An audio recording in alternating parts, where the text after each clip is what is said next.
LoreWarrior Armour, the Tier Infantry Support Tank. Overview.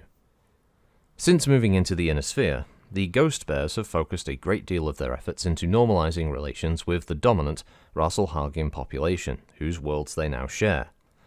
Limited self-governance by the Rasalhagian citizenry, considered a major step in the right direction, has surprisingly fostered a population that continues to resent the clan occupation to a significant extent. After having spent centuries under Combine rule only to know freedom for an all too brief period, many Rasalhagians continue to resist what they now see as a new oppressor, no matter how benign. As part of this ongoing effort to combat and increase productivity of the clan's lower castes, Khan Bjorn Jorgensen directed much of his Ghost Bears' considerable resources toward the restoration and upgrading of Rasalhagian industry, rather than merely focusing on relocating clan facilities. Companies like Joint Weapon Systems, an ill-regarded company by even the Inner Sphere standards for their poor quality of conventional products, have found a new lease on life in the Ghost Bear plan. In 3063, the tier became Joint Equipment Systems' comeback vehicle, and one of the first clan Inner Sphere co-ventures of the new Ghost Bear Dominion. Capabilities.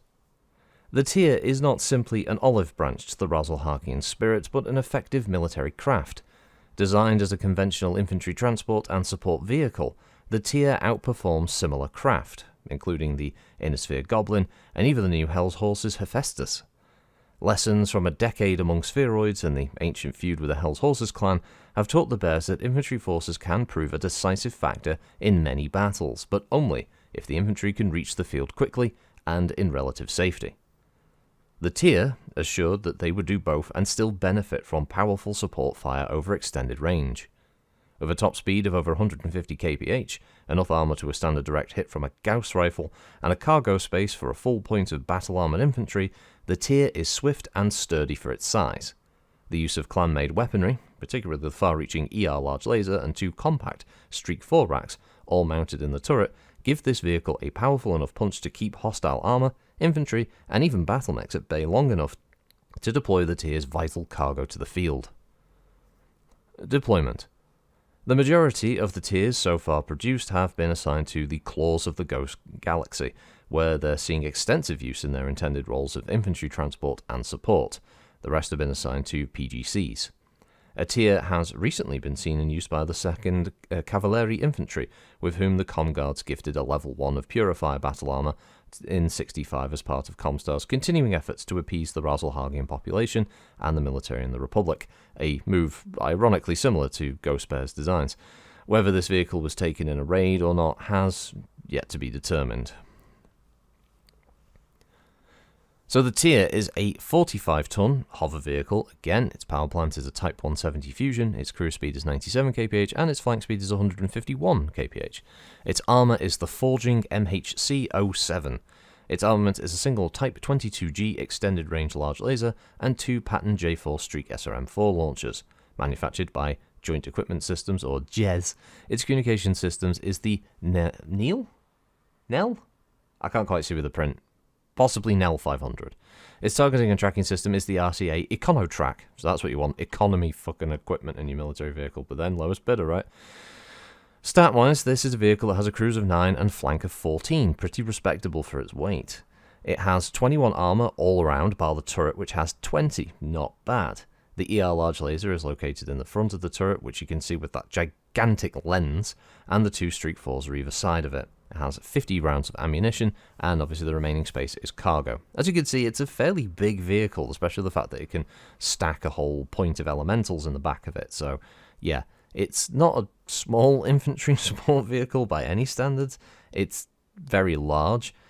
I have a sort of forgiving element to just ugly vehicles, and this is ugly. Like, there's no kind of dancing around that. This is one fugly goddamn hover vehicle, but I kind of like it.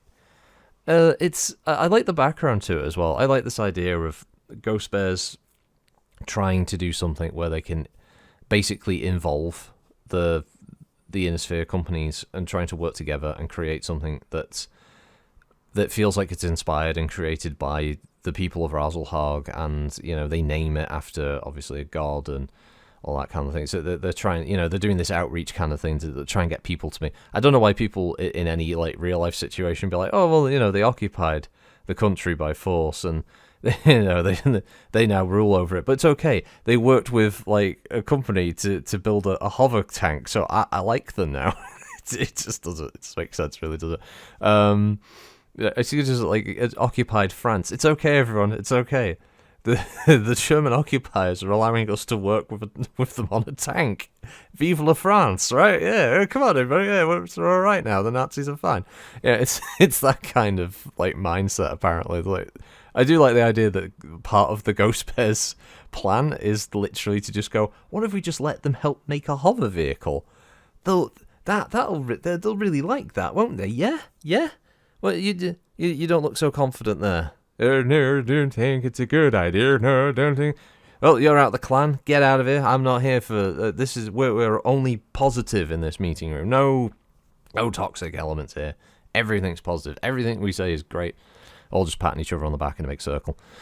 But as far as the vehicle's concerned, it's pretty decent. large laser is nothing to sort of turn your nose up at, especially for a 45-ton vehicle. Obviously, it's not to say there aren't other 45-ton like tanks, like the Goblin, for instance, do have things like the laser upgrade that do give it a large laser.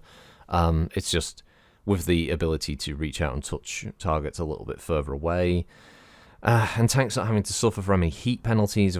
They can keep firing that large every turn without worrying about overheating. You've got the Streak Force, which are a pretty damn good short-range weapon to have against, well, tanks and mechs, which is very decent.